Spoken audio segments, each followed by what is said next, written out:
Forever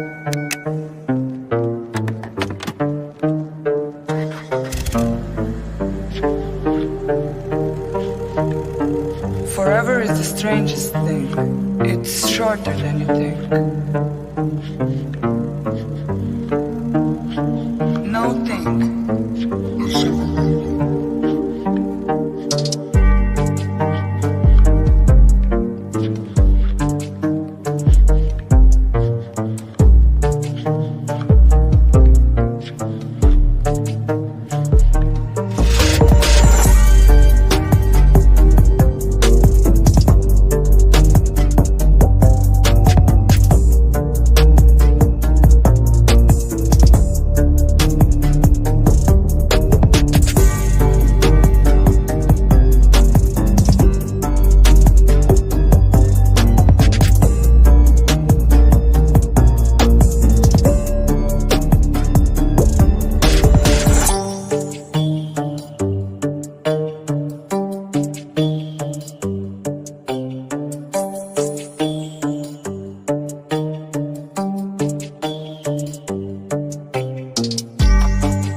Longing is the music of our sphere. The gift of life is never more or less. It starts at any time you like and ends in just a wink. Pass me the lighter, baby.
Pomari e, whakalowalahi atu, whakalova atu to you all. Welcome to the Daily Examiner. My name is Ali Tiki Lee.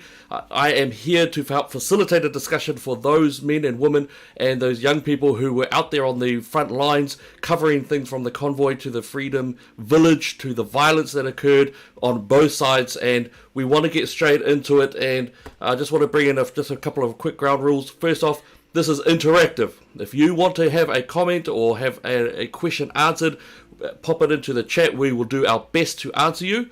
And we've got a bit of a large team here because we wanted to make sure that they all have a say. So go for it. It is yours to interact with.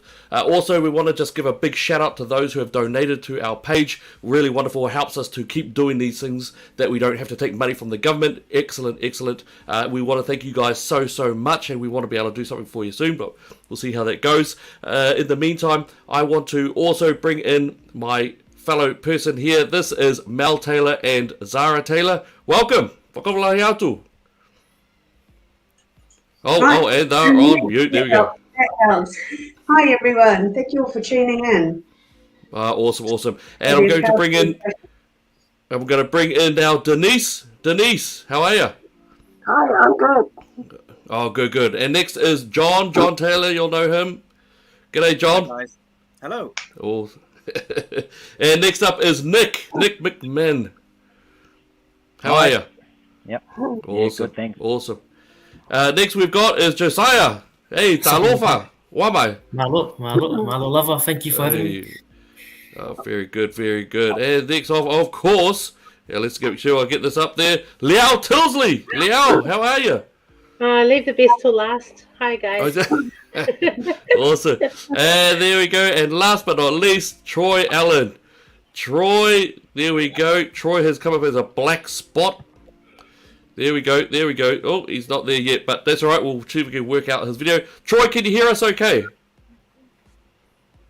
Oh, You can't hear it, so okay, that's all right. We'll see what we can do there in the meantime. So, look, this is a bit of a discussion. I can already see comments starting to pour in. Going hard, Yeka. Let's have a look at what we've got there. Oh, hi, Liao. People getting already said. What's with the star in the background? Oh, that's not a communist star. That's a star of New Zealand. That's all right. Very good. Popping in some quick comments here. So do you think undercover cops started the fires? Oh, we're already getting the questions there. We've already got questions of Antifa. All right, and we've got some really important questions to make. Awesome. So really important topics to bring up. All right, so team, I'm just going to want to see if we can get a bit of a round table on this one.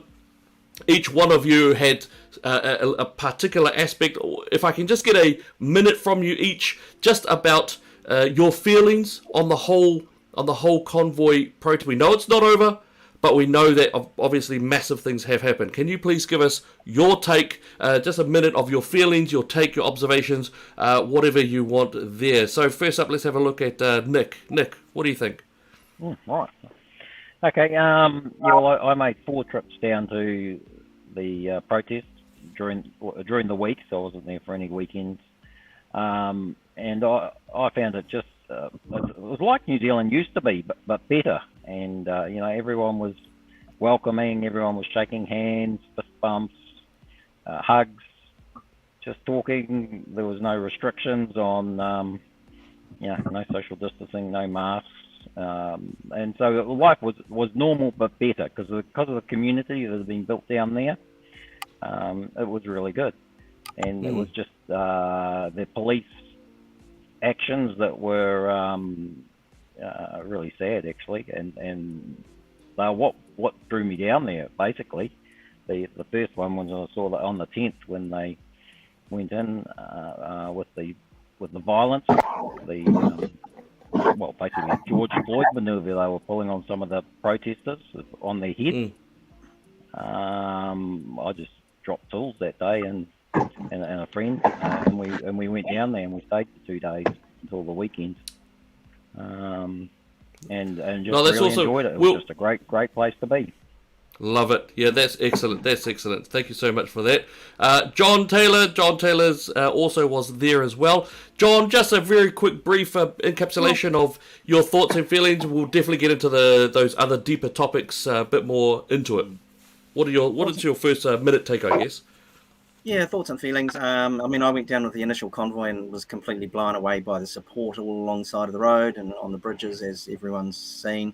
Unfortunately, what you saw on the grounds of Parliament was only a small portion of it, and it was sad that the magnitude of all the support couldn't be reflected on the grounds of Parliament.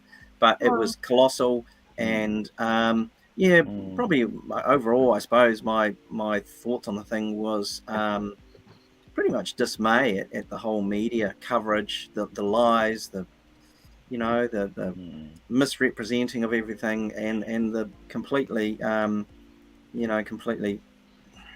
useless Prime Minister. Yeah, there's a lot more to come, I'm sure. Yep. And there deserves to be. Yep, absolutely. Oh, great. Okay, thank you very much for that, John. Troy, good. I'm glad that you managed to get back in. Troy, of course, was our man down in Christchurch. He was absolutely wonderful getting around to the camps and the people over there. Your minute brief take on the whole situation as an overview.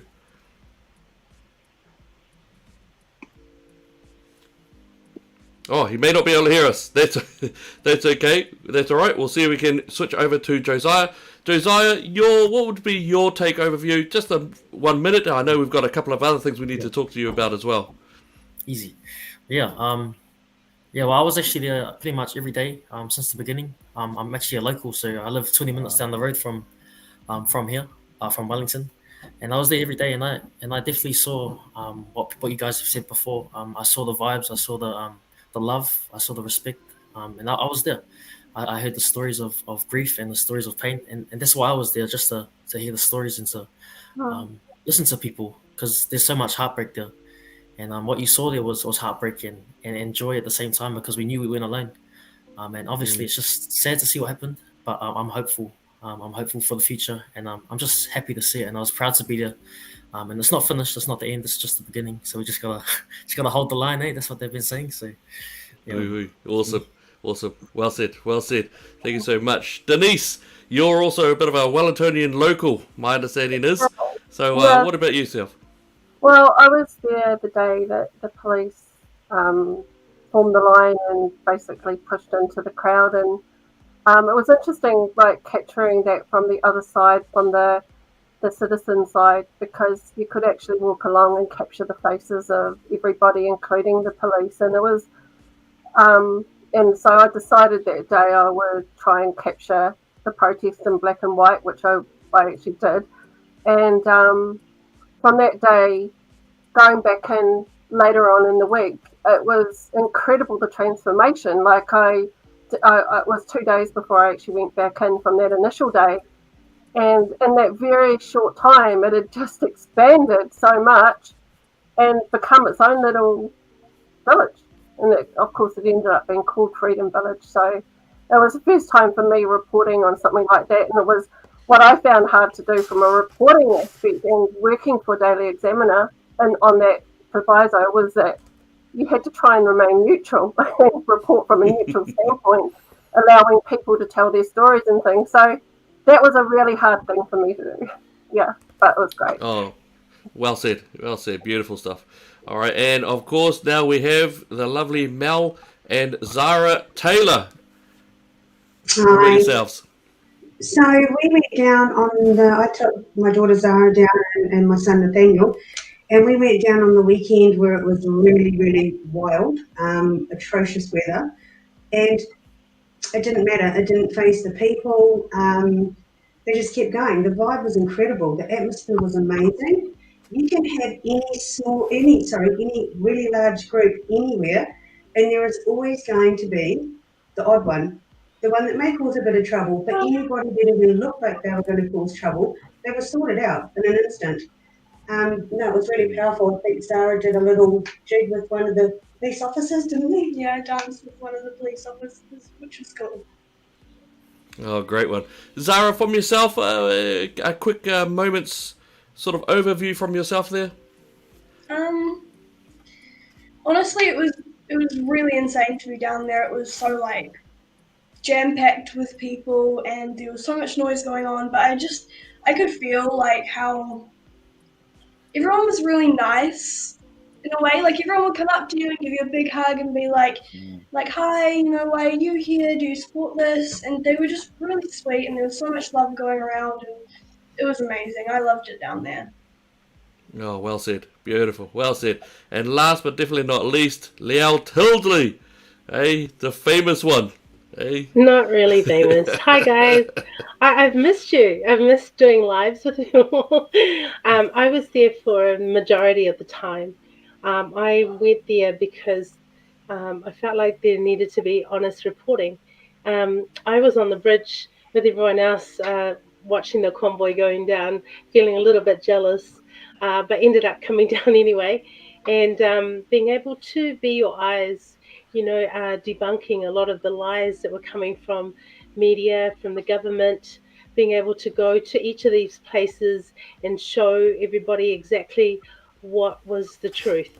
I think that was the main aim for it, and I think we achieved that, and I'm really proud of the team and proud of everything that we did down there. Well said, well said. So yeah, absolutely right, and I think there are some wonderful parts in there. Look, guys, just to let you know, there's been some wonderful comments that have been popping through, some really powerful things. I will let you know that it has been confirmed by multiple sources that no one has died from there. That's coming from a couple of the DHBs, as well as the police sources. Yes, I'm aware of the current contentiousness we have with them at the moment, but multiple sources are saying that there is no 4-year-old who has died, and that there is no older person who has died. Tragic circumstances anyway, but I know that that's coming out in the comments, so I just wanted to let you know that. First thing that we wanted to probably talk about was the convoy, and I know we probably don't want to spend too long there, but the convoy itself, how does anyone have any thoughts about the convoy, about the types of people that was arisen? As you know, I believe it was, I might be wrong, about 24 kilometers in length at some cases. It went from, of course, the top of the North Island and the lowest part of the South Island, and you had a group over in Picton, and then, of course, you had the ones in Wellington. Was there anyone who was a part of that who wouldn't mind commenting on that particular convoy 3.5 odd weeks ago? There we go. Yeah. John's wants to have a bit of a chat there. John, what do you think? Yeah, well, I went on the convoy from Auckland down to Wellington. I remember at one stage after we'd gone through Levin, there had been a hold up there, and the convoy had gotten broken up a little bit there. But at one stage, I think I was at somewhere like Paikakariki or something like that, and there were still people trying to get into Levin. So wherever that was at that point, I did a quick Google search and I found out, that was 45 kilometres. So yeah, that was how much space we were taking up at that time. It really was the most amazing experience, and yeah, phenomenal, all the support and all the people there. And I suppose a number of you will have seen the soldier standing outside his house there. That was a remarkable moment as well. Yep, that was absolutely incredible. I did a real double take as I drove past that. Like, what the? And yeah, just stunning. Do we actually have any story on that warrior? Do we know anything about him? No, he was north of Wanganui. And if I get down that way, I'm honestly going to go and try and find him and talk to him. I'll recognise the place. Not powerful, absolutely powerful. Did anyone else want to make a mention of the convoy and your own little particulars on that part? Well, let me just put out there. This is so for myself, this is my one little part of joyousness that I had. I was able to cover the part of myself and Dave Robson and his lovely wife. We went down to Hamilton and we covered that process. It was absolutely wonderful. People were on bridges. There were maybe 40 to 50 to 60 people on almost every single bridge leading into Hamilton. And we were able to really chat with so many of them. It was windy, rainy, horrible weather. But there were families actually stepping out in there, just wanting to be a part of it. What we're seeing here is actually just one of those multiple sites coming out there, and people were just throwing everything in. Also, something that was interesting was that many of the marked vans and trucks actually were beeping and showing their support. They weren't able to join in though, and we did have a chat to a couple of them, and their reason being is that they had contracts with government contracts, and they knew they couldn't really touch them so well. So there's a bit of sweetness aspect around that. So I think that's something which does need to be mentioned a bit. Okay, that was a convoy. Beautiful times, really great stories, and there's more depth than that we can do later on. Everyone went into Wellington. Oh, John's got to say. Well, there was just one other moment as well in Hamilton when we stayed there overnight, and there was a lot of reports about the police out on the road who were helping everyone getting in there, but apparently they were sending a lot of vehicles further up the road and really sort of disrupting the whole process right at that very early stage. So they really haven't been assisting us really right from the very start. You're absolutely right, and in fact I remember that the street lamps were actually off which we all thought was very odd. That's every motorway, state highway, street lamp was off. They were all over the place, and yet they weren't on. It was quite incredible. So it's quite fascinating. Just to let you know, I have seen some other comments coming up there. To let everyone know that Leighton Baker, he did some really awesome things during the protests. He was linking arms. He was arrested. He was released earlier today. So I've had a little ticks with him. He's okay, and I think he's heading back home. But he did some really, really awesome things. So he is out of jail. He is out of the custody. So he's moving back in there. All right. So everyone rolled into Wellington. Everyone started to set up. I'm one of those guys who did not see what was happening inside Wellington. Is there anyone who wants to speak about probably as that first day or so, setting up and all of that? Was it? We heard it was disorganized chaos. Those of us who were listening to mainstream media, we heard that it was absolutely just rubbish, and people were just getting really angry as soon as they got there. Is there anyone who's able to tell us that was incorrect? Or is mainstream media right? Hey, maybe News Hub is all good. All right. I think the problem is they take something that may be quite minor and blow it up in front of people. So I think that the guys who did the convoy did a fantastic job at that, but they probably hadn't quite thought ahead enough of the logistics of actually, because it's not their thing.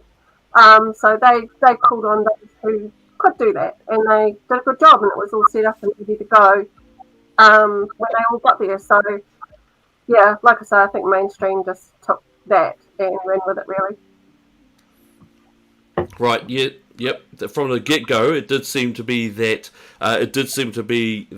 mainstream media immediately just started attack. They were attacking already. They were attacking the convoy, Freedom Convoy. They were attacking Canada even before New Zealand actually stepped up. They were attacking it the whole way through, and they were incorrect the whole way through as well. I just see we've got Troy there.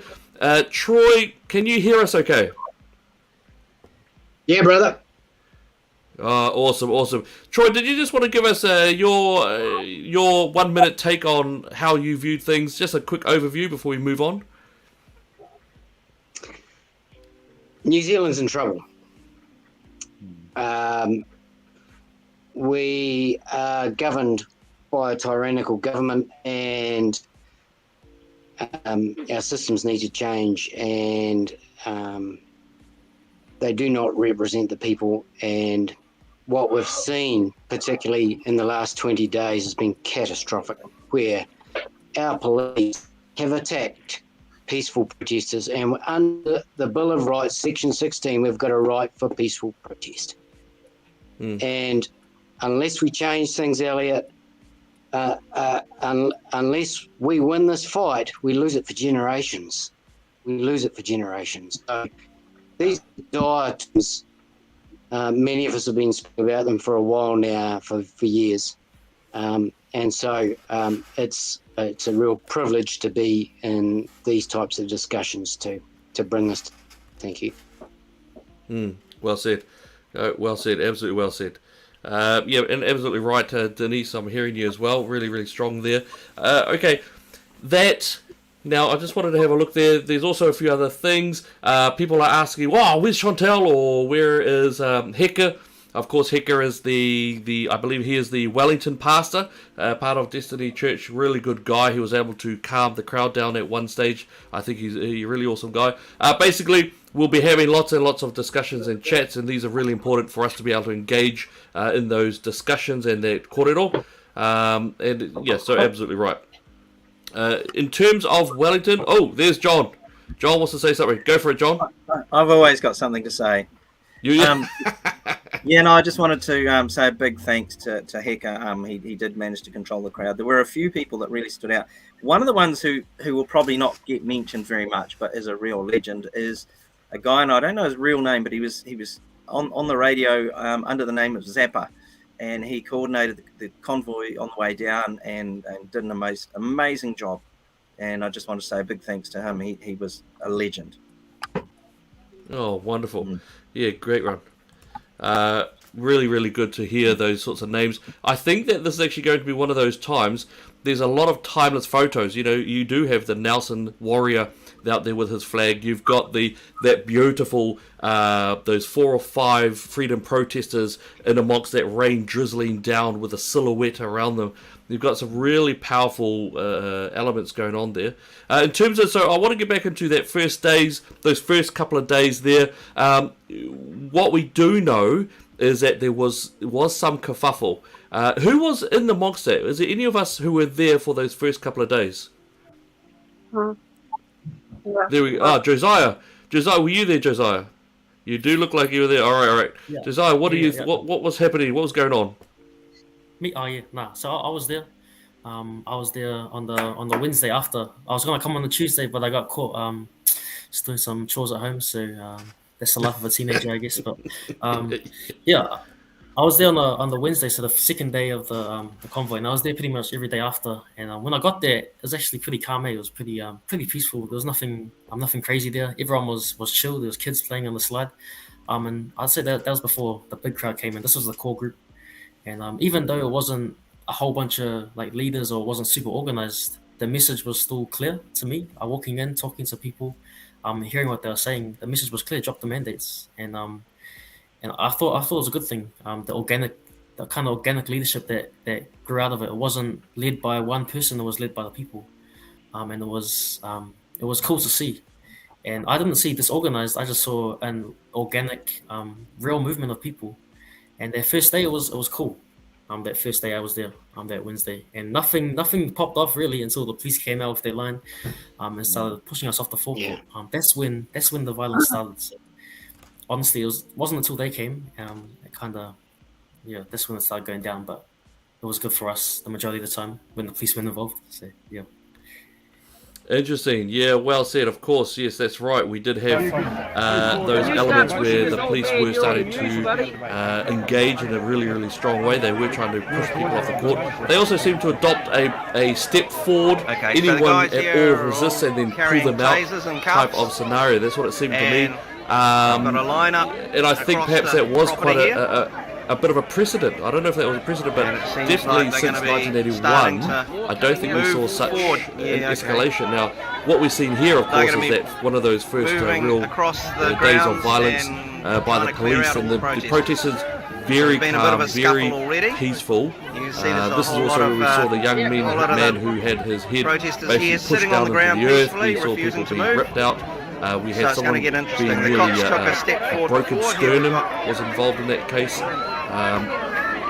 What are your thoughts about the police on this particular day and time? Is this the police? Is this the police management, or is this the politicians? What are we looking at here? What's going on in terms of the state? Who wants to sort of kick us off there? And I'm thinking I might even grab someone actually. But I think that this is something that we need to really talk about quite strongly.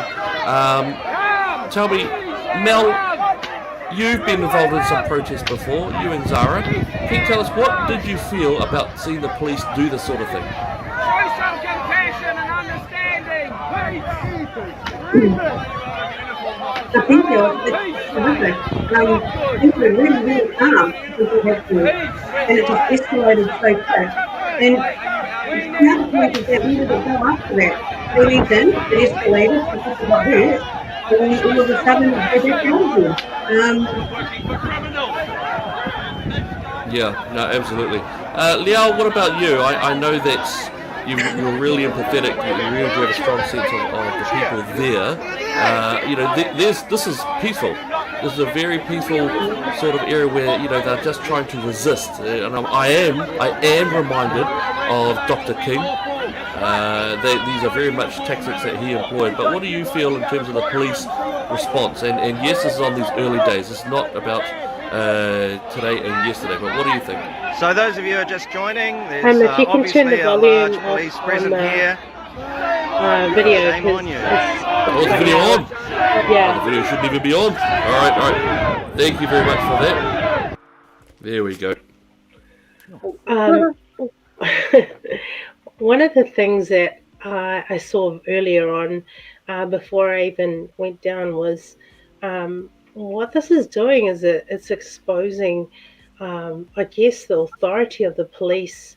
Not as we've ever seen it before. Like the police to us are people that we turn to, who we want to, who we see. Sometimes you get pulled over for a traffic, offence, but nothing like this. Exposing, I guess, in some ways.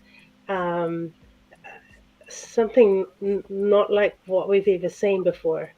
And this kind of authority, which has come from the government, has is actually quite dangerous for the police to rise up above, what the whole point of them being police is for the people, not the other way around. I found it quite horrific that they spent most of their time protecting a building when actually there was no connection with the actual people. Yeah. Yep, no, well said. And of course, taking into Jacinda's words, basically, according to Jacinda, this is an attack on Parliament. This is an attack on Parliament. Is this an attack on Parliament itself? Or does anyone have any other comment that they'd like to bring up at this point? I'm going to. Well, I'll comment because I mean this is the video that I was shooting at the time. It wasn't so much an attack on Parliament. It was actually echoed by the protesters' own body language, I suppose, in terms of they were just wanting to stand their ground and remain there, whereas the police were actually really trying to clear them out and put a stop to it. The protesters were very clearly trying to resist being moved, and that was the whole point of the entire protest was to just stay there, and no violence, no attack on anything or anyone. It was just to be there and to remain there until we were heard. That was the point of it. Yeah, I do. I'm looking. I mean, we're watching these scenes right now, and you did a wonderful job, John, in terms of getting these. But it really does look like the police are, and I don't mean this in a disrespectful manner. They do seem a little bit predatory. They're sitting there waiting. As soon as someone steps even a touch out of line, they're grabbed, pulled out, whether by hair, shoulder, arm, leg, whatever, and then they're immediately dealt with. Mel, you have something to say there? Yeah, I mean, it's easy to look at these people and think, okay, they're just people, they're just protesting. The stories you hear when you're down there, absolutely horrific. These are people who have lost their everything, that have worked for careers, that have student loans, that have debt, that have young families, that have, and they're not all one race or one whatever, they're from all walks of life, and these people have lost everything. Their world's been turned upside down. And if they haven't lost their job, then there's all these people that have been, affected from taking the vaccination. There were heaps of vaccinated people there. There was just all walks of life. But there were a lot of people there who felt like they'd lost everything. That was one thing I heard was with a heartfelt stuff that came from people. There were people that came up from all over the place just by watching lives that were going around, non-mainstream media lives, just to tell their story. And, you're there and you listen, but it was really hard. It's really, really heartbreaking. Yep, absolutely. Let's see. We've got. Let's go with Josiah. Josiah, you go, then Troy. Yeah, I'll just be quick here. I think what happened on Thursday was really just what I saw. I was there that day too. It really rallied us. I think they made a big mistake poking that bear that day. What happened that day? I remember that same night. I came back the same night, and there were people that left where they were, and they came to the protest that very night just from seeing what happened that day. So I think just my little 2 cents is that was something that unified us, and that laid that foundation for how long we were there. And it was cool to see because it was a display of unity and a display of love because we were peacefully holding the line for a long time too. So, yeah. Yeah, well said. Thank you. Troy. Yeah, mate, look, to suggest that this was attacking a building is just a nonsense. That's the sort of trollop that that comes out of our government at the moment, and it's just despicable. These people, all of us on this panel and everyone at that protest, at that stage at least, are protesting against tyranny, are protesting against our rights for choice, a bodily autonomy. They weren't attacking a building, they weren't attacking anything. And to anyone even suggest that, and I'm sure many of us have spent hours of watching live streams of what's going on here, and then watch the mainstream media on a separate screen, and the narrative is just despicable on the mainstream media. It is very warped. It is very prejudiced. These people are being attacked by the police. The only time there was any violence at any stage was when the police attacked, and there's no denying that. These lives, you can't fake a live stream. You can fake any media you like, the mainstream media where they take a shot, but you can't fake a live stream. And full credit to everyone that's done the yards, and Chantel and everybody, because it really portrays the truth, and that's what we're about. This is a fight against tyranny and discrimination. It's got absolutely nothing to do with attacking a building or anything like that. So even the suggestion that these protesters attack the police or attacking the building is a nonsense, and it makes me angry to think that people are even still believing this in our nation right now. Yep, well said. John? Yeah, there's a number of stories that actually came out of this whole thing, this particular event, but one of them was the misrepresenting by the media again, another great example in this one. And what as you were saying before, what was happening was the police would charge in against the protesters who were just trying to stand their ground. Someone would take the opportunity to grab a leg or an arm of one of the protesters and just yank them out. What was actually happening, some of the protesters were grabbing, the foot of the guy and pulling them back in, or, that sort of thing. There was a bit of a tug of war, and people were getting pulled out and then pulled back in again. But those who did get plucked out from the crowd and fed to the police behind, they were cuffed and taken away. And they were charged with violent behaviour and all this sort of stuff. And they were just the ones who were standing the ground and got unlucky. The police managed to pluck them out. But the media showed at the end of that night, 100 and something violent protesters were arrested. Garbage. I mean, you can see it right on here. It tells a totally different story, and a lot of the protesters you'll see on that footage right now, a lot of them are actually sitting down. They're just trying to remain there and not be moved. Chantel was on the gate post right beside me, and she was pretty much in tears this whole time when it was all happening. Couldn't believe what was happening in our country. It was just unreal. It was most bizarre day, but it was also a bit of a turning point, because after about 8 hours they'd made so little ground that it really wasn't going to happen. And the next day there was the talk of the riot squad coming out, and there's a cool couple of wee stories around that as well, where they were foiled in their plans. And then they were also instructed, we believe they were instructed to put the batons away, and they would not be a good look in the eyes of the public, so the batons went away. And that became quite a turning point in the whole event, because obviously they couldn't line up face to face and push the protesters out because they'd failed that the day before.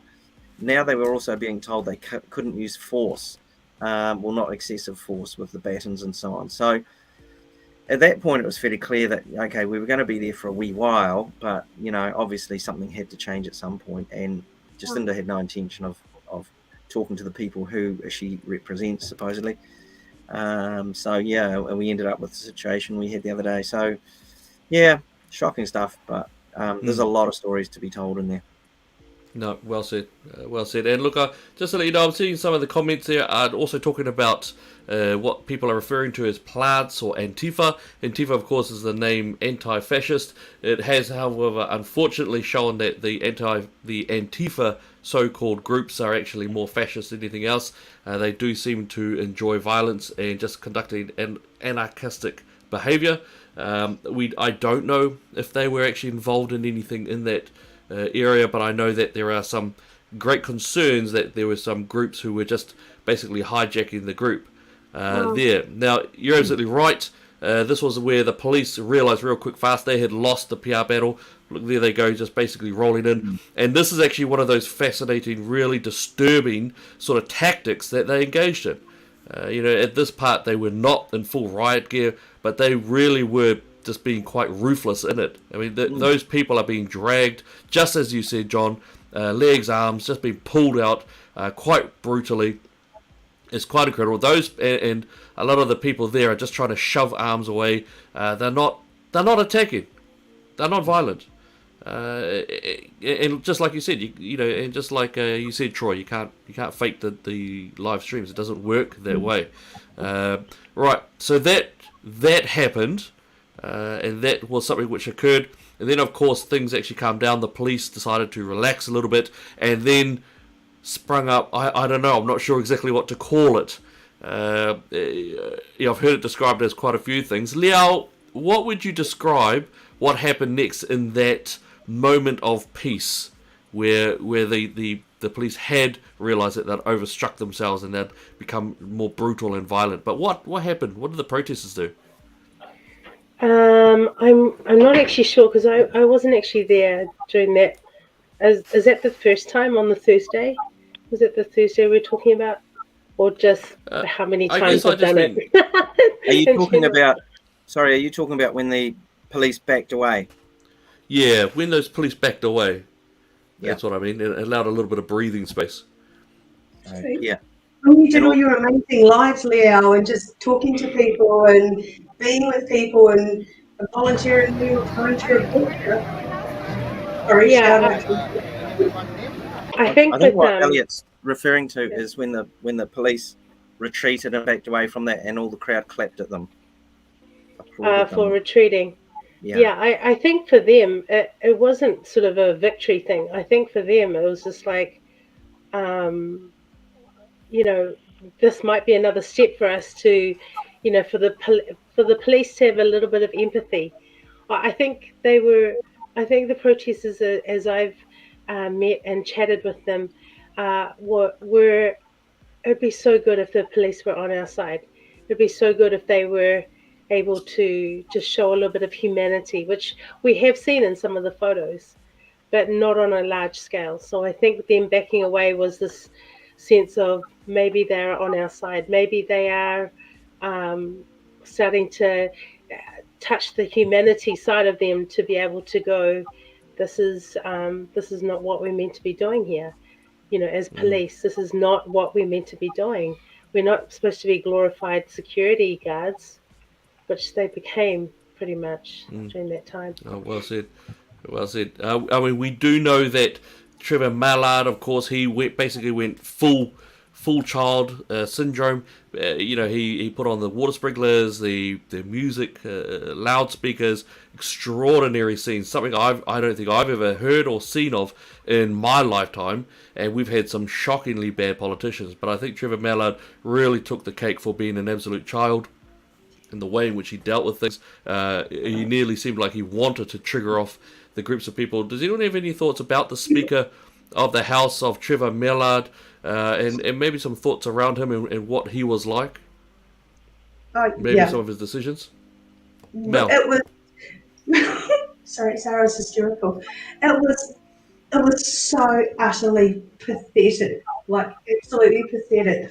What song was he playing? It was pouring with rain. She was playing, and on the loudspeaker it starts up with You're Beautiful song, and then he started playing someone about being a crybaby. And then Titanic. With no sound over the top. It was just it was and the protesters just took it in their stride, the songs they were coming out with, and they were just rocking up the front. They were having a ball. It was just like, whatever, just pathetic. And it didn't help. I mean, politicians, supposed to be professional, elected by the people to represent the people.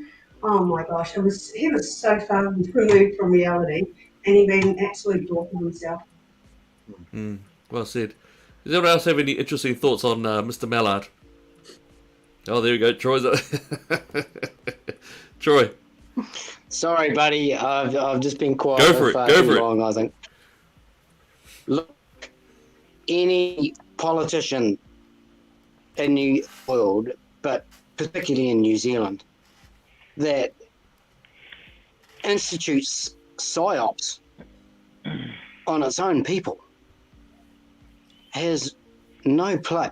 They're our public servants. That's what they're there for. But who does he think he is? I tell you what. No, I won't say that. I tell you what. There's no place for psyops. There's no place for turning sprinklers on. I mean, how much of a step? This will grate some people, and I really don't care. How much of a step is it from turning water sprinklers on and gas sprinklers on in the chambers? There's not much of a step. And I want to bring you back to a comment that Jacinda Ardern made before she got elected the first time, 2017. And she was asked in an interview still on YouTube. She was president of the International Union of Socialist Youth. And she was asked in that interview, did she still have the same views? She said, yes. You can still see that interview. There's a second part to that interview that's been cut off. I saved it. It's gone off my machine. If anyone out there has it, please get it to us. She was asked, what country do you model a society on then? She said, no. Now, Oh, sorry, New Zealand I think we would might have missed that just one. wake up. She Was said, that China? She was asked, yes, she was asked what country she would model. New Zealand was the model country that she'd aimed for. She said China in that interview. Now, it's gone off my machines. It's gone off my hard drive. It's gone. I don't know how it's gone. It's gone. If anyone's got it out there, please get it to us. No, But I no tell problem. you now, we're on a terrible slide down. What we've seen in the last week, in the last 2 days, is tyranny on a level that hasn't been seen for 70, 80 years. And there's always Venezuela. We've always got Venezuela. But Yep. No. Well I'll said. tell you. Well said. Okay, Nick. What about you? What are your thoughts on Mr. Mallard? Oh, yeah, but childish, wasn't it? So, they're talking about the lawn all being messed up. Well, that was his fault to start with. It was inevitable that it would happen with the storm that was coming through, but Mallard turning the sprinklers on definitely messed up the lawn, and childish and a bit of a plonker, really. Yep, a bit of a plonker. I love it. Does anyone have anything else to say, just so quickly, briefly on Mr. Mallard? I mean, obviously he told the press, he gave them the strong suggestion that they were not to go out to talk with the protesters. I think what is extraordinary that we probably do need to have answers on, probably one of the biggest questions is, why did no politician actually engage with the protesters, even if they didn't agree with them? Which is quite extraordinary. I think that is a question that needs to be answered. David Seymour had some quick comments to make, but he made them very carefully. He didn't actually move out there, so it was quite extraordinary as to what is actually the realm of influence that Jacinda Ardern has on even those who are quote unquote the opposition members of Parliament. Josiah, I see you. You've got your sort of thinking voice on. You've got your thinking mode on there. What have you got to say there? Oh no, it wasn't too much. Sorry, I got pepper sprayed yesterday, so I'm still a bit. Anyway, You got pepper sprayed yesterday. yeah, All right, yeah, but we we'll need save to that get for into later that one. because that was supposed Yeah, to be yeah. my surprise at the end. But no, yeah. So I think it exposed them big time. Really exposed them. And backfired big time. So it was quite funny. Digging the trenches, the little duck pond down there, the mallard pond that we named. I think that was a good name for it. So it was good fun. Good fun. He just made it more fun for us and rallied us together. Even though it was childish, hey, that's his problem, not our problem. We just kept going. Yeah. And hard out. Oh no, well said. Yeah, well said indeed. Actually, and I think that was actually obviously that was something which was quite considerable. Was the fact that we had people who were drain layers actually putting the cones over the water sprinklers, digging out the trenches, and of course when Mallard did admit defeat, what did they do? They put it back beautifully. I thought they did a really good job of that. Zara, I saw your hand move there a little bit. I'm chucking you straight into it. Oh yeah, there we go. Hey, in the headlight. That's good. What are your thoughts there on our wonderful Speaker of the House, Trevor Mallard, that we pay thousands of dollars to every single week? I just can't get over how childish he is. I mean, I'm a teenager and he acts younger than me and more immature. It was entertaining. It definitely brought a bit more laughter into the protest, and I loved that about it, but it's not necessarily a good thing. It was just very entertaining. No, well said, well said. Does anyone else have anything else that we want to... Oh, there we go. Denise. Well, Mr. And then we'll Mallard, come to John after. Mr. Mallard happens to live where I live, and I won't say where that is, but well, it's in the Wellington region, and I can tell you the local Facebook groups were actually really good reading for a change. That he wasn't very popular, and but I mean, what doesn't intrigue me is how the public is swayed by the mainstream, because we got helicopters flying around outside right now, because the mainstream put out a story that protesters were headed to camp at our local marae, so I can still hear them. They're out there. So I did go down before to see what it was all about, and there doesn't appear to have been any protesters turn up at our local marae, so they're actually headed down the road a bit. So yeah, it goes to show me how people are just so manipulated by mainstream media. It disturbs me. It really does. Yeah, no, well said, well said. John. Yeah, and that message that just came up from Polly is so bang on. He's I think he'd be a lot better, a lot more suited to be in charge of a kindergarten rather than what is it? Is it the third highest office in the country? Yes. And yeah, that would be about right. Yeah. I mean, he's just absolutely just so hopelessly unfit for that office. The way that he was, there was a photo of him standing there, overlooking the crowd below, and it was almost like he was really incensed that people are playing in his playground. That's his area down there, and what are these other people doing there? And turn the sprinklers on them, and don't forget the floodlights as well. We had, was it 5? I think. Yes. 5 great big sets of big floodlights that were left on all night, just to help us, obviously, so that people in tents could see where they're going at night. But yeah, all part of the psychological attack on everybody there. Completely uncalled for, when what the protesters were there for was some sort of a meaningful discussion and just some sort of response from the people who are elected into Parliament. But yeah, I don't think, I'd like to think Trevor's going to be out of there very soon. Yeah, that would be lovely. I think that would be great. Look, guys, I know that we wanted to talk about some of the nicer parts, but I think actually there's a lot of people out there who want to who want actually some more of the pain. We need to probably confront some of those traumas, confront some of those pains, and then actually talk about what's going on next. So I want to bring up, what did happen. Just some shocking scenes, obviously, around what happened earlier. I'm not sure if anyone actually thought it was going to happen. But of course, we do have these elements here. Sorry.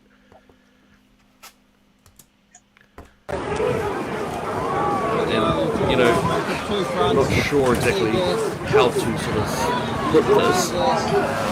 Now, Nick, you were the person who was filming this, is that correct? Yep, that's right. Yep. You've got the sound on again, so... I've got the sound on again.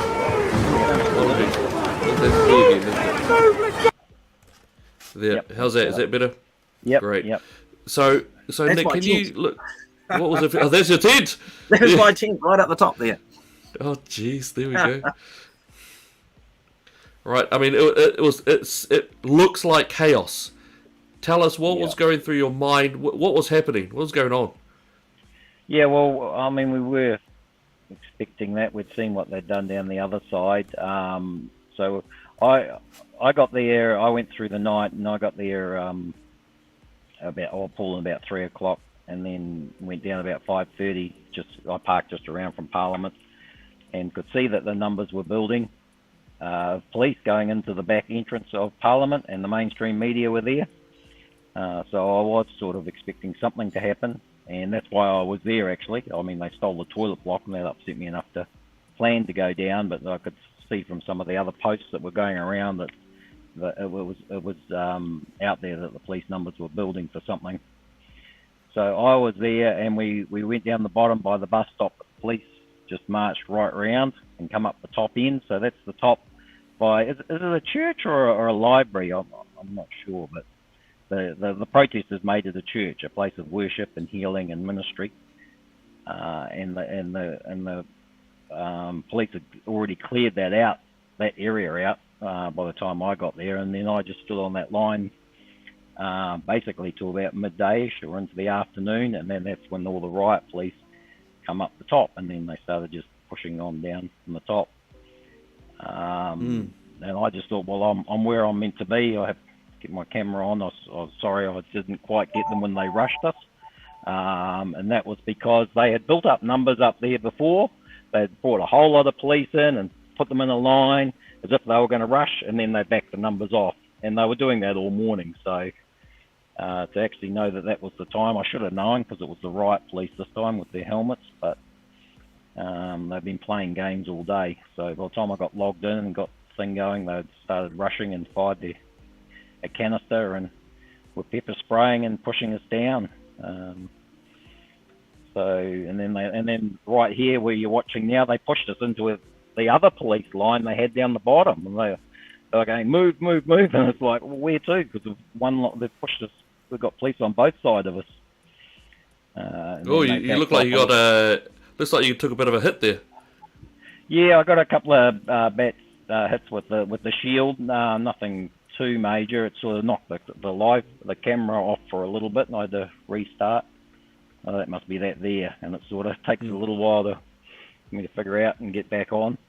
And I got pepper sprayed, but I had glasses on, so it didn't get me in the eyes. But yeah, they were using a lot of pepper spray. So this was a true escalation in police violence. I think it was quite purposeful. Yep.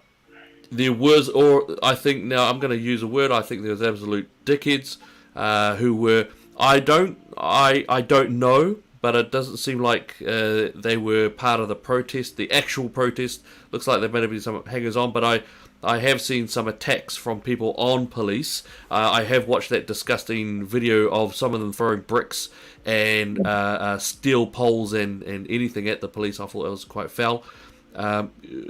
Does anyone want to actually have a comment here about this event? About the start of this huge police escalation, and I'm going to think that probably all of us are probably going to have a go in there. Can we keep them? Yeah. Can we keep our comments, strong but perhaps brief if we can? Yeah. So while I'm on, I will just comment. So from what you've just seen now, I think it was all protesters that were pushing back against the police, and they were getting brutalised. And it wasn't until they got further down, and the police were just destroying all the property. They were tearing things up. A whole bunch of fire extinguishers were found in this area, and the police threw them back behind the police line. and they come through. So the troublemakers come up from the bus stop end, I believe, and joined in from the bottom. They weren't there at that point holding the line at all. The troublemakers. That's how my perception of what went on that day. Right. All right. No, thank you very much. Who wants to go next? I can see all of you guys are pretty keen. Let's go for Zara, Mel. What are your thoughts there? I think the troublemakers that came in at the very end, I didn't see anyone like that when I was down there at the protest. So no one would have put up with that behaviour. But most of the protesters are gone, and a lot of them were kids, and they were like, to be honest, they looked like animals. They were absolutely throwing anything they could, destroying all sorts of property and everything. But that is not anything like what we experienced when we were at the protest. There were people like that. I didn't see a single person that was like that. It's like you had a whole pile of troubled kids and teens just wanting to get into trouble at the very end when everyone had left. All right. No, well said. Who's next there? Liao. Oh, okay. I think what had happened previous to that was that we heard a lot of the members of parliament commenting and actually dehumanizing people. So when it came to the actual clearing of the protesters, they were seen as less than human. It was really heartbreaking to watch, because the people that we interviewed, that we were a part of for the time we were there, were just people who had so much loss. They had lost so much of their livelihood, so much of their, even the elephant in the room, which we haven't even touched on, is the vaccine injured people who were there, who shared their story. And what about them? What about their issues? They came because they needed to stand. It felt like it was really the last shot for freedom, as Troy has been talking about today. Yeah. Well said. Josiah, you're a local. What did you think about the events of that day? Yeah, man, it was definitely definitely unprecedented. I don't think I've ever seen anything like that in my lifetime. But then again, I'm not that old, so I'm young like you guys. So yeah, I think what I saw that day was a lot of hurt. Most people were peaceful, and actually I was there early in the morning, holding the line until about late in the afternoon, and then they started rushing us. And I was talking to this lady next to me, and she said her son doesn't even talk to her anymore. I was talking to her, she said, my son knows I'm down here, and he works near her, and he walks past me and acts like he doesn't know me. And really, that's hurt my heart to see what happened later that day when the police rushed us. And I was actually there at that Parliament area too when they got inside, standing there, and it just got to this point where it just all went downhill. But it was all as a result of the police rushing us and being aggressive to us. And it got to the point, man, like I couldn't be there any longer. I was there. I was trying to stop people from throwing rocks, and unfortunately, I got caught in the crossfire. I was actually my back was to the police, and I was saying, "Hey guys, stop throwing the things." And then I turned around and I looked at this policeman. He looked at me for a good second, and then he sprayed me. He knew I told him. I put my hands up, and he sprayed me in the face right there. But it is what it is. It hurt, but what hurt me the most wasn't the pepper spray. It was seeing the people afterwards, the peaceful ones. They were crying. They were on the ground. They were shocked at what happened, and I can't believe I went to this point, and I was there, and I guess it doesn't make me any better, but I guess I could experience it firsthand, and it was definitely crazy, and I don't think it's something we want to relive again, but it's definitely a changing point, and exposed the heart of Jacinda Ardern, exposed the heart of this government, and it's not for the people. This is just about power for them, and what you saw that day, it wasn't us. At the end of it, that was just a few people that got aggravated. And most of them, I didn't even see them during the protest, maybe one or two, but what you saw there was just tragic, and it was sad, and it was evil. And I guess it broke my heart to see it because there were so many good people lost their jobs, lost their families. That's the one that broke my heart the most. And I think, shucks, I could nearly cry over that stuff. Well said. Yeah, no, beautifully said. Yeah, well said. Denise. Yeah, well, the whole ending was really just one big shame in lots of ways because it didn't need to be like that. And really, you know, what would have stopped that from becoming this was Jacinda Ardern coming and talking to the people. And even if she didn't agree with him, you know, at least it would have showed some respect. I think I was watching some footage today of her walking out onto Parliament grounds today, and all she seemed to be concerned about was the slide. You know, that regardless of who started the fire, which there's reports that the police may have tipped over a generator. I didn't actually see any footage of that, but I believe there is some. But it was definitely being stoked by what I could see a very small group of individuals who were there to cause trouble. They were caught on camera throwing tents on, throwing airbeds on, and they were actually dressed with scarves around their face so you can identify them. And then they were followed down, and I think it was actually Chantal Baker who caught them trying to start more fires, and she actually confronted them about it, and they took to her boyfriend, I think it was. They tried to give him a couple of punches, and so it's just a shame because I think that because she didn't address them, she just refused point blankly to come out and address the people.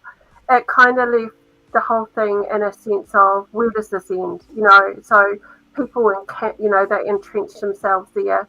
Whereas if she had talked to them, people would have packed down their tents, they would have packed up their sleeping bags and taken all that away. But now we've got this drama being generated that there's a whole big mess to clean up, which obviously there is, but they're using it for their advantage. And now, of course, there's individuals in Wellington City creating these big clean-up days to restore our beautiful city and all this absolute rubbish. So, yeah, it didn't need to be like this. Yep, no, well said, well said. Troy, what are your thoughts?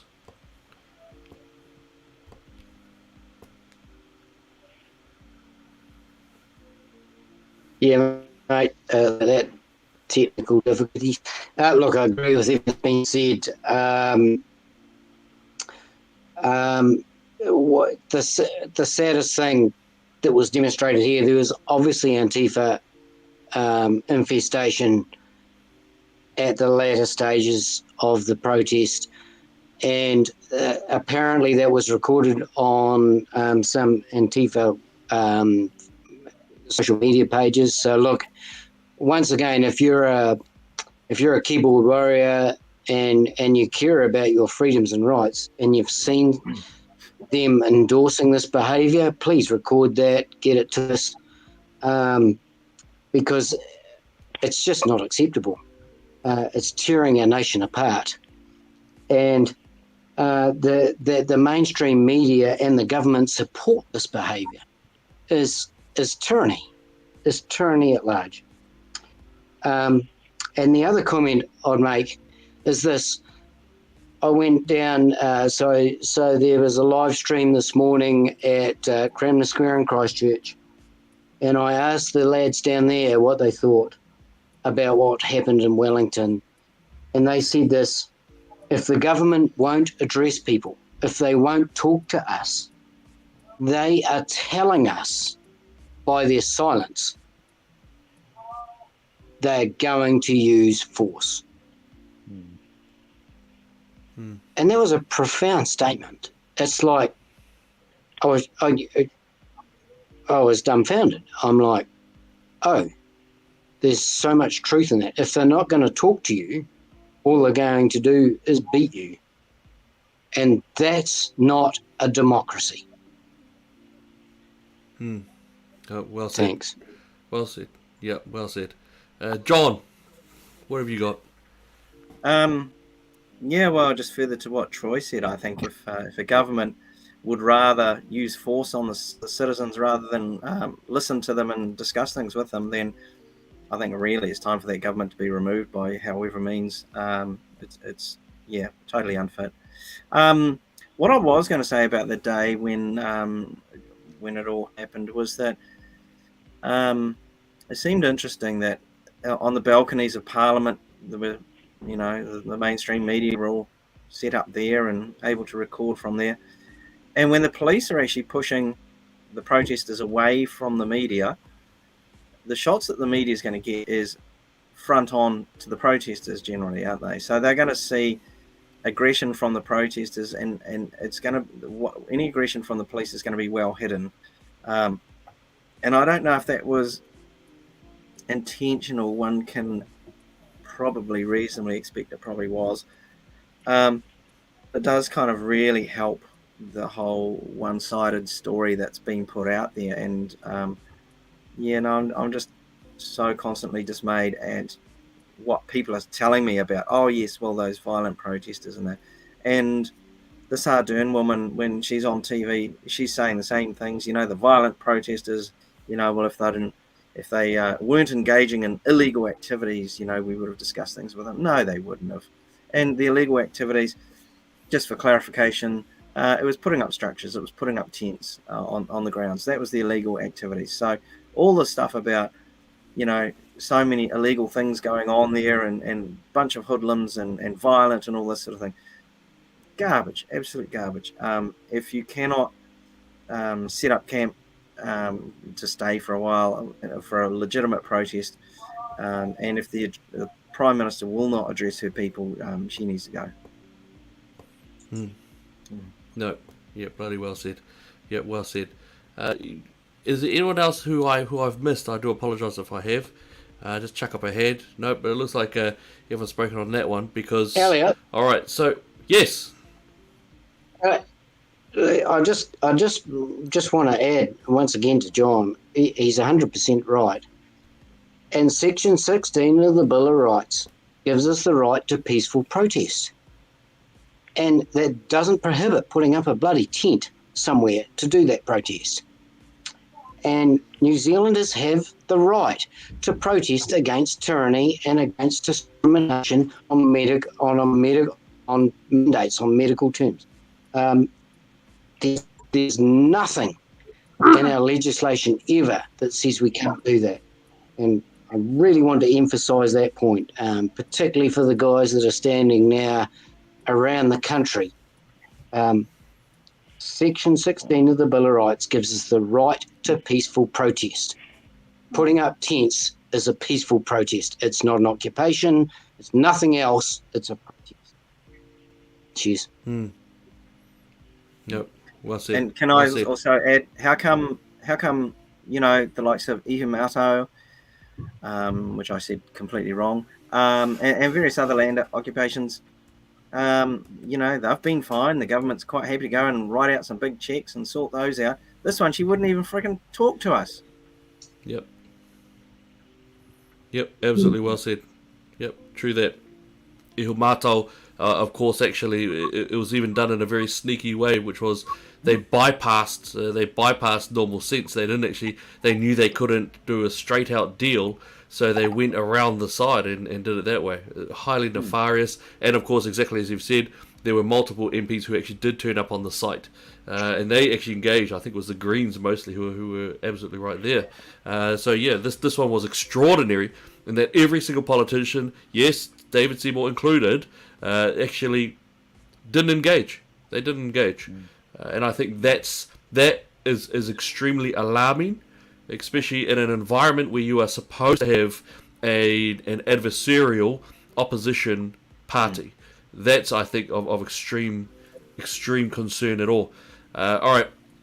Look, I know we're getting on, and I don't want to belabor. We'll be having more meetings, I have no doubt. But tell me, what's next? What can we do? What is going to happen? What should we do?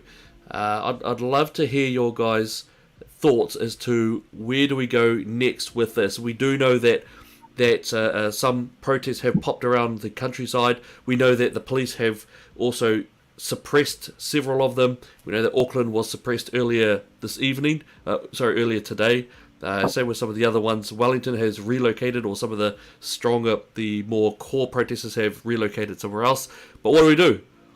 Are we just going to sit there and protest? What should we do? What do you think? Nick, let's start with you. What do you think? What should we be doing next, do you think?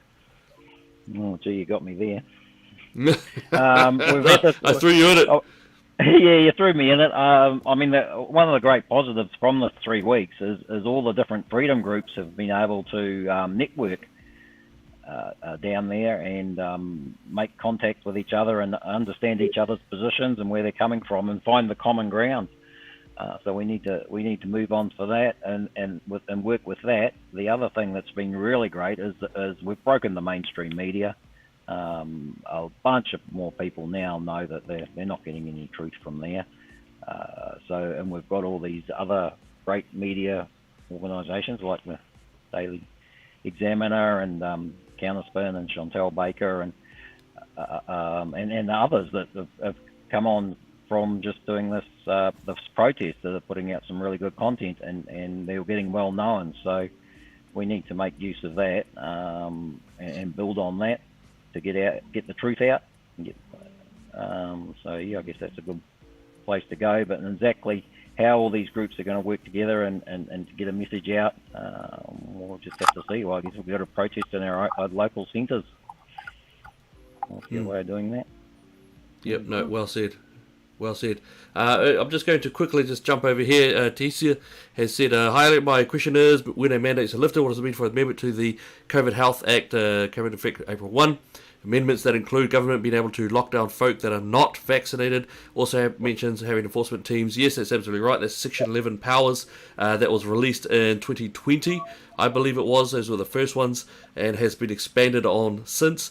Of course, in theory, they're supposed to be repealed and basically just hiffed out, in theory. What we are concerned about is Jacinda was, of course, saying just a couple of days ago that she might want to keep them in there for the quote-unquote flu season, the seasonal flu season. So, of course, that's greatly concerning. But absolutely really great point there. I encourage everyone to have a look at those powers that the government has given itself. It is an incredible amount of powers where people can actually go into a home, and the wording, I believe, is direct people to go somewhere where they are told to go. Extremely problematic, and especially when we put children into the mix. So I think that's a really, really good point. Carrying on, Denise, what about yourself? What are your thoughts there? What do we do next? What should we do next? I just want to say that the heroes in this, for me, are the people who probably had a different opinion, but went in there anyway, and to see for themselves. I know of a local councillor here that's in my city who completely changed his mind from what he thought because he went in there. So I'm thinking quiet conversations with people. Alongside whatever else has been going on, but having quiet conversations one-on-one with people is really powerful. Because I know for that councillor was persuaded, if you like, to at least go in and have a look for himself. Because, how do you know if you don't see for yourself? So I think that sort of encouragement is really critical for all of us, not just any media, all of us. We need to be having those. No, well said. Yeah, well said indeed. Let's see. Josiah, you're a young man. Hey, what do we do? Uso! Hey? Good question, bro. Yeah, I guess I'll maybe just reiterate what you guys have said already. The conversations. That's a big one. It's the relationship. It's the grassroots. I think that's the most important thing we can do right now. Is continue to develop that grassroots connection with people. And that's what I've seen, definitely in my experience, just speaking from myself.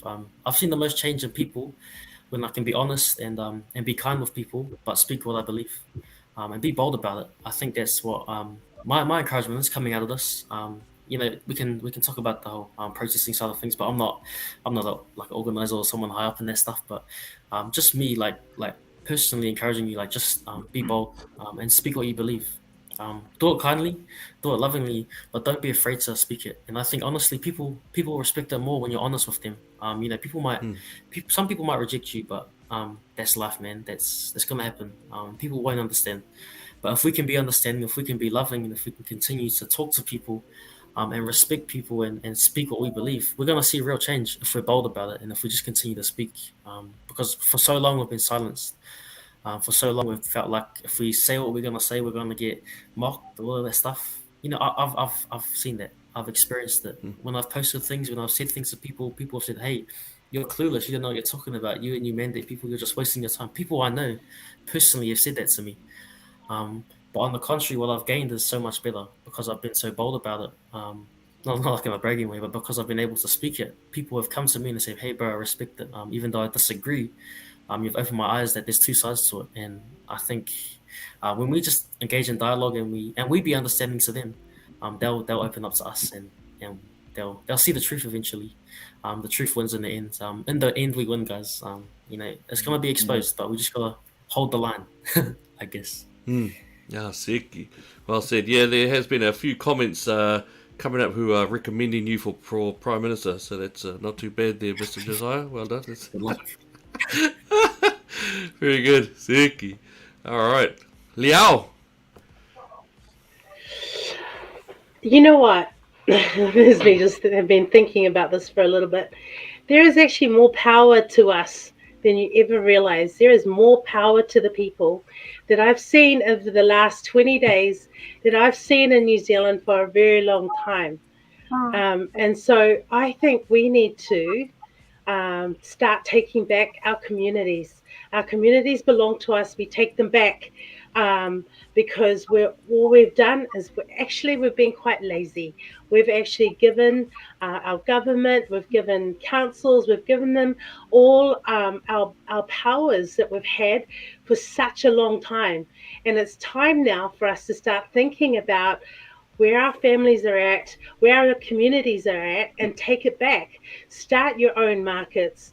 Start having this parallel community because the government is not for you. Just remember that. They are not for you. They haven't been for us for a long time. And it's time for us to wake up from that and actually start caring about our local communities. What do they need? What do our local communities need? How can we start our local markets? Those freedom markets were amazing. How do we start that up? How do we start bringing creativity into this? If they are going to treat us like this, then let's really live. We've only got one life. You might as well live it well. That's me. Beautifully said. No, absolutely wonderfully said. And look, just for our audience out there, these are the citizen journalists who were out there, those front lines, reporting, covering, being right amongst it, so that they could bring the truth to you. And I'm just to hear these words. These are powerful words, every single one of them. So it's just wonderful. I thought I'd just interlude in there. Mel, Zara. We know that Zara has to run away. I think she's got a Bullet My Valentine concert to get to or something. But sorry, is that old people emo? Fine. What are your thoughts here? What do we do next? What are we going to do? What do you think? I think we need to look at, there's an election coming up, and I think Labour is sitting there all confident. The people will speak, and I think they're in for a rude shock. I think they've become complacent, and they think that they're all that. And when it comes to voting, they're going to learn that they're not. So I would advise that people have your say.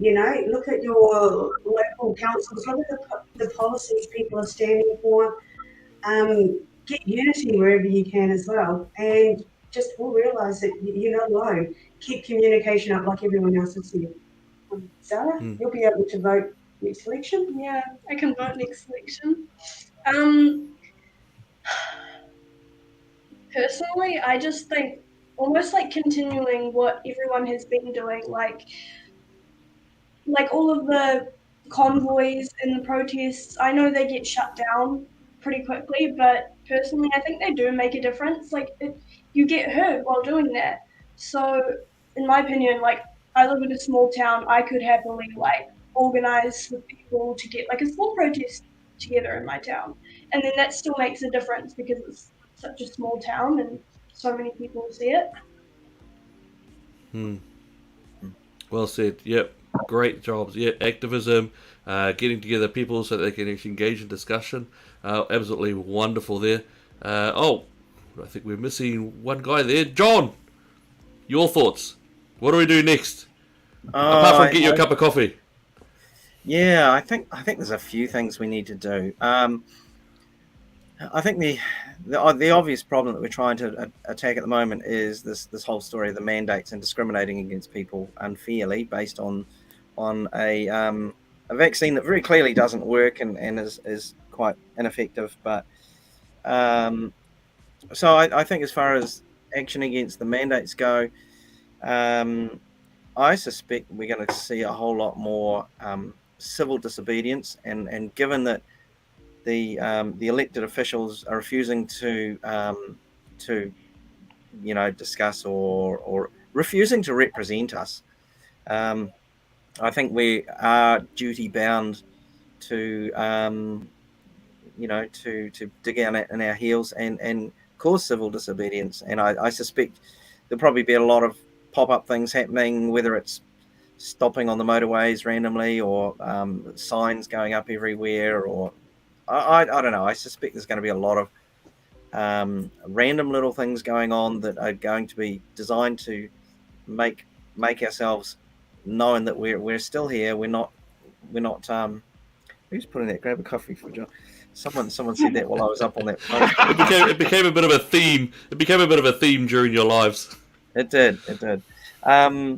So yeah, I think that's going to continue on.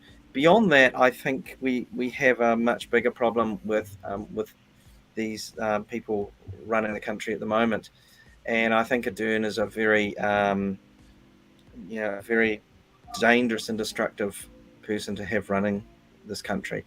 The issue that you mentioned earlier on about how come none of the other parties stepped out and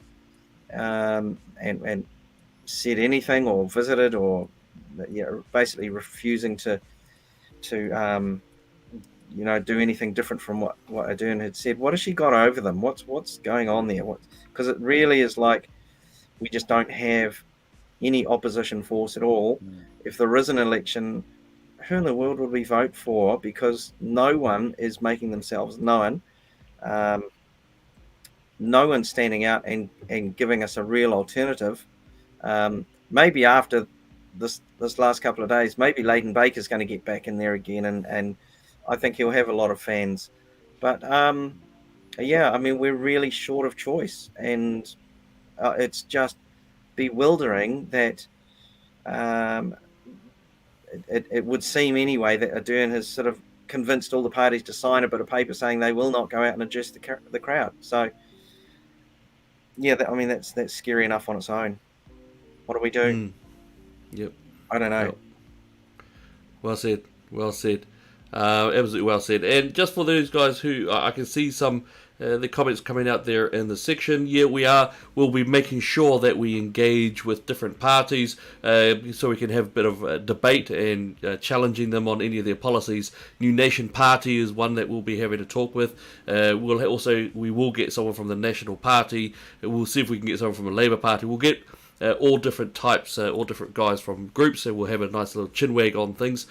Troy, I believe we have not gotten to you, have we? All right, so this is really important. What are we going to do? What should we do next, Troy? Yeah, mate, it's a big subject, and you and I could spend a whole session just on this. And I totally support and echo John's comments. Politically marooned, and many of us here stood in this election as candidates. And I'm politically marooned right now. There's there's no single politician in the new government that, in my opinion, deserves to be there right now. Because unilaterally, as John has already well said, they've refused to engage. They've refused to serve the people they swore an oath to serve. And so that puts us in a terrible position. we're governed by tyrants. And you've mentioned that it's Jacinda that's running things. Well, I don't think it is. I'm not going to get into that at this stage. That's a discussion beyond what we're here for tonight. But I don't think we're being governed from inside our nation. So what I'm looking for, if you really want to solve this problem, we need a political force. And I believe we have it now in what we've seen in the last few weeks, what I saw in Cranmer Square today and what I've seen in Wellington in the last few days. There's a political force there, but it needs leadership, it needs governance that can stand up. And Matt said he was stepping out and starting a new party. Matt, if you're out there, I want to talk to you, mate, because he said he was going to start his party on the Bill of Rights. Now, that's not a bad start, but I'd suggest it's not the right place to start. If you want to start, if you want to fix this problem, Elliot, and answer your question, New Zealand needs to be governed by New Zealanders for New Zealanders, not from, as I said, that's a discussion beyond here, but not from anywhere else. The second thing is it needs to be one rule for all. And the third thing is our Bill of Rights, which is what Matt King said. So Matt, or anyone who knows Matt, got connections with Matt, talk to us, mate. We'd love to hear from you because you're heading in the right direction and you have credibility.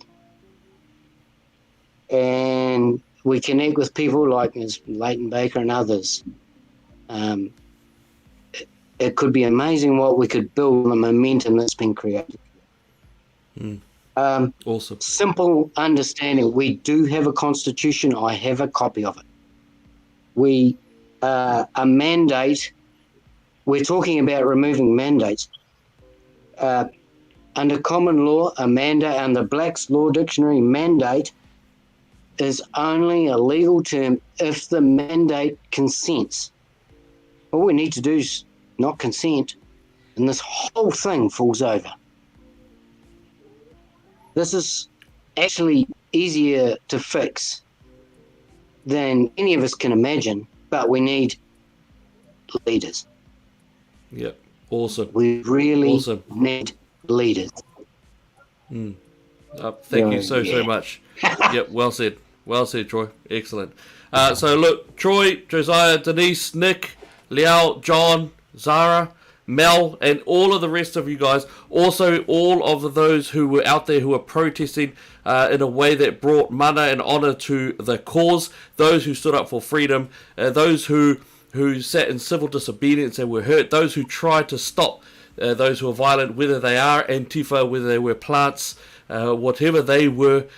Look, I think you guys are the true heroes in all of this. I think it has been a very dark day for police relations in this country. I think this will take quite a long time. People were still feeling very in pain over the 1981 Springbok Tours. I think this will make it even worse. There was a comment there that actually talked about how do children now view police, and I think it's quite brutal and bloody.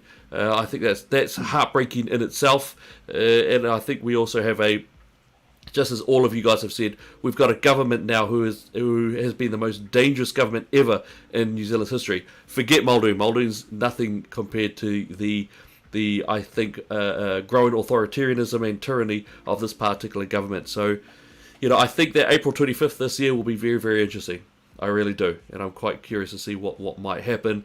But look, I don't want to take it too long. It's been 90 minutes. It's been a powerful, poignant, powerful topic. I want to say thank you so much to every one of you guys. I know that we're going to be still joining forces in the future. The comments are just going off. Thank you so much for everyone who's in the comment threads. We will be going through them. We will look. I know that Josiah's been sneakily going off and having comments there as well. There's young people stuff. But look, just have a look at these pictures. These are These are the citizen journalists who were in those front lines in the filthy cold rain, trying to get all of those truth out to everyone out there. Every one of these guys has their own little character, the little idiosyncrasies that they had. It's really great to see all the comments that I've been talking about. So this is not the end. All right, the voice was made really loud, really clear, and this is not the end, because it cannot be the end, because too many of our people have died in the future to defend this great nation of New Zealand. So in the meantime, thank you to every single one of our panelists. God bless you, and for all of our people out there, just God bless you all, and God bless New Zealand. Ka kite.